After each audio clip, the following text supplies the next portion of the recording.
sa buong buwan ng August 2024. Pwedeng nangyayari na to o mangyayari pa lang itong magiging reading. Kung hindi man mag-resonate sa inyo itong gagawin kong reading, baka mag-resonate sa someone na kakilala nyo o malapit sa inyo. Baka may lumabas na gender.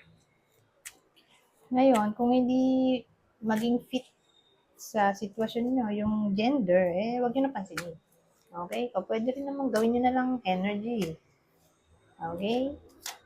So, energy in a way na sabihin natin feminine ay introvert, masculine ay extrovert.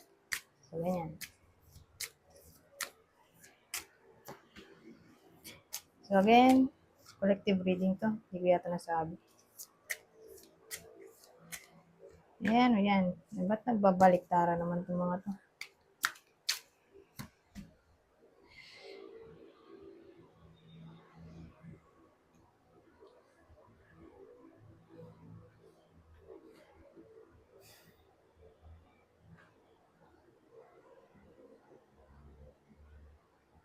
Well, sa case na to, hindi ko maintindihan. Kaya kailangan ko pa ng iba. Kasi ano to, hopeless pero mukhang kinakaya na. Yung pagiging hopeless. Kinakaya na yung depression o unhappiness. Ano to?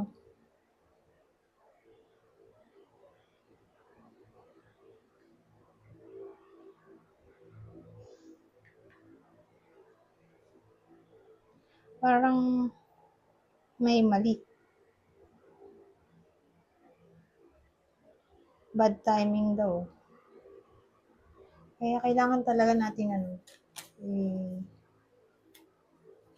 clarify o dagdagan.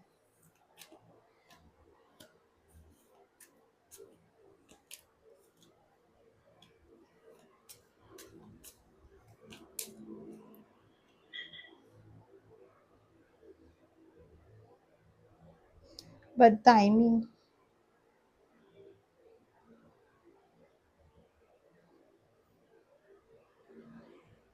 Ito, uto-uto kasi ito eh.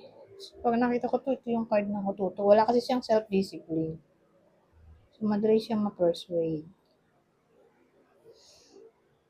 Pamilyado pala yung bida sa kwento, pero hindi sila kasal. Pamilyado lang. Ito, unhappy na yung couple, sabi dito. May intuition, oh. Isa sa kanila dito sa couple na to, na unhappy, ay may intuition. Sabagay ito rin unhappy family. Unhappy family life.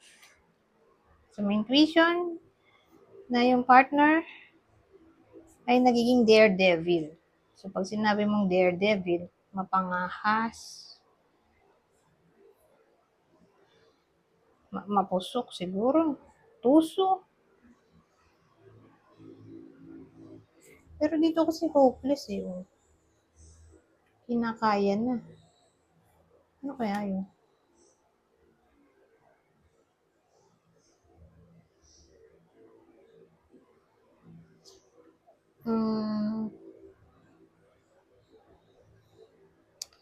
Ewan ko. Ang dating sa akin hindi naman sila naghiwalay. Wala pa namang confirmation na may someone new. Itong nag-daredevil dito. May intuition lang. Yung isa sa kanila, siguro, kaya ganyan na unhappy sila kasi feeling nung isa sa kanila dito sa couple na unhappy. May iba na yung partner. Feeling lang niya dahil intuition to eh. Kasi nga ito yung naging daredevil.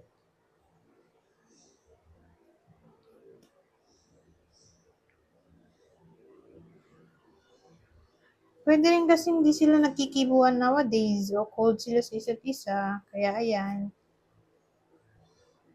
Napapaisip yung isa sa kanila na bakit gano'n, biglang nanlamig yung partner niya. Siguro may iba na.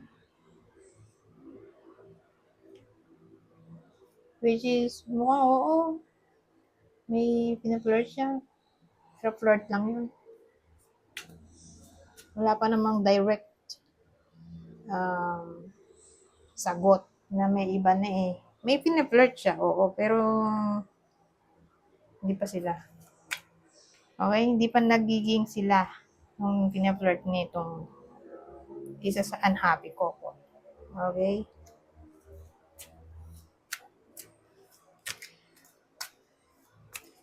Ngayon, potential outcome ng connection na to.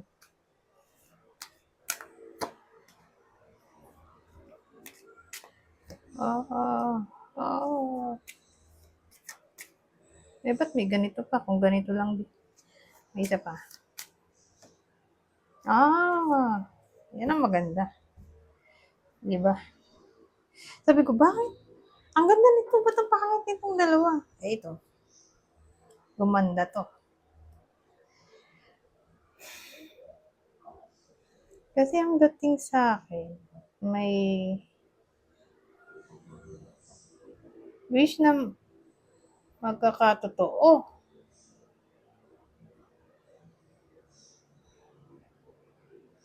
So, inisip ko, ano yung wish na yun? Kasi nagwo-worry dito yung isa eh.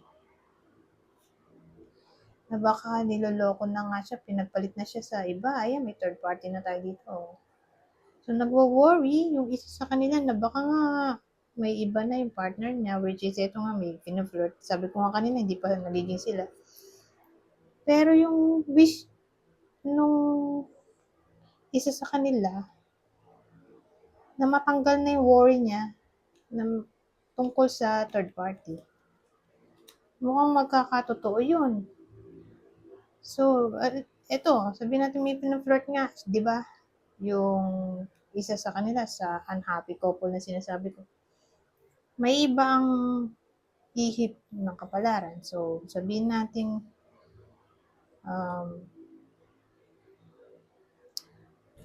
tawag dito, hindi maglilid sa relasyon yung landian nila dito nung nagiging daredevil dito sa unhappy couple na nagpa-flirt. Walang mangyayaring relasyon sa flirtationship nila. Okay? O sabihin natin babaste din pwede rin. Nung pina-flirt, yun nagpa-flirt. Okay?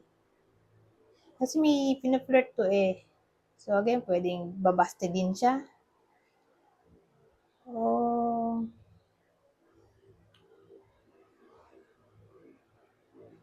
mata-turn off sila sa isa't isa. Ang dating kasi ano eh, papanig ang kapalaran dun sa orig na lang, sa orig. Kung baga, siguro, pwede rin ganito. Kakarmahin to, itong nagloloko. Kasi may wish siya magkakatotoo dito.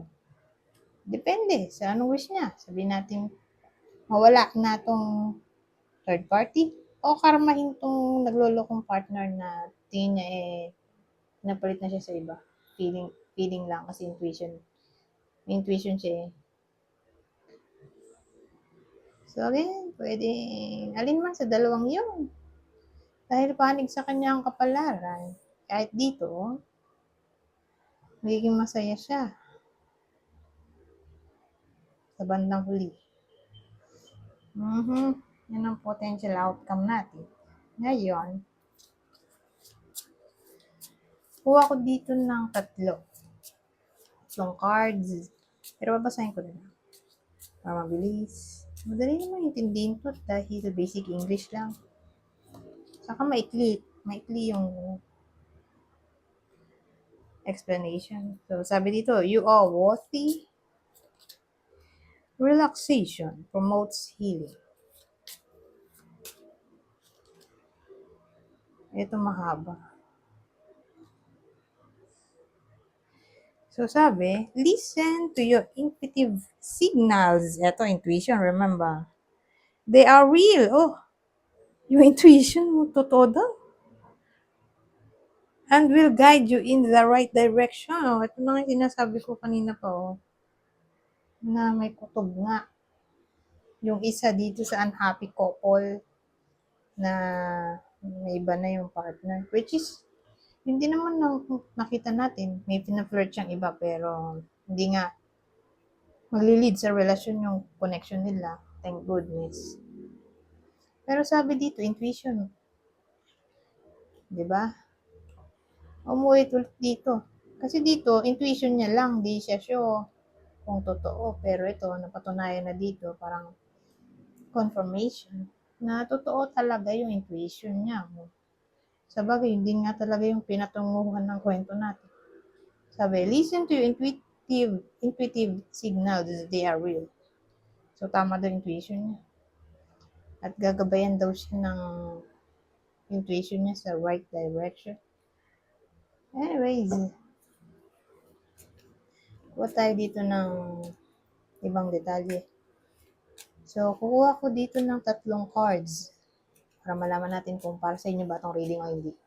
Ito yung magiging possible partner sa kwento na to ng Aquarius. Okay? Regardless kung siya ba yung nagloloko o siya yung niloloko, ito yung partner ng Aquarius. Scorpio, Aries, Virgo. Ngayon, kung sa tingin nyo, hindi naman para sa inyo itong reading, pero palagay nyo, sa kakilala nyo. Ito yung magiging gabay nyo. Kung tama ba ang hinala nyo. Okay? Na para sa kakilala nyo talaga itong reading. Ito yung zodiac sign ng kakilala.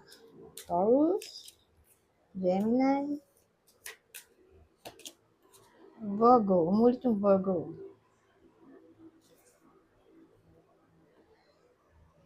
Anyways, hanggang dito na lang. Goodbye for now.